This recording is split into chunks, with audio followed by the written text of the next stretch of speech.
उपवासासाठी पोटभरीचं पाहिजे, त्यासोबतच पौष्टिकही खायचंय, तर मग ही रेसिपी तुमच्यासाठीच. चला तर मग लगेच सोप्या अशा रेसिपीला सुरुवात करू. एक मध्यम आकाराचा उकडलेला बटाटा, अर्धा चमचा जिरे, 1 चमचा तीळ, चवीनुसार मीठ, 1 मोठा चमचा शेंगदाण्याचा कूट, हिरवी मिरची पेस्ट, 1 चमचा लिंबाचा रस. पोटॅटो स्मॅशरने बटाटा बारीक करून घेत सर्व मसाले मिक्स करून घेऊ. आता तयार मिश्रणामध्ये लागेल तसे पीठ घालत आपल्याला एक छान गोळा तयार करून घ्यायचा आहे.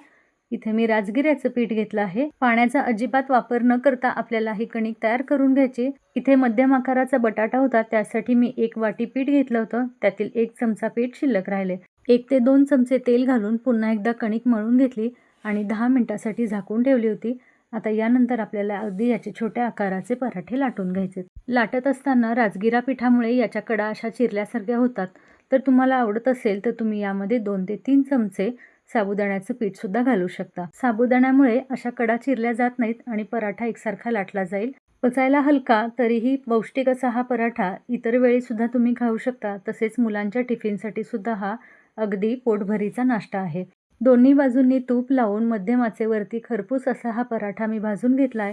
कसा वाटला तुम्हाला हा पराठा कमेंटमध्ये नक्की सांगा आणि कीर्तीज किचनला सबस्क्राईब केले नसेल तर लगेच सबस्क्राईब करा.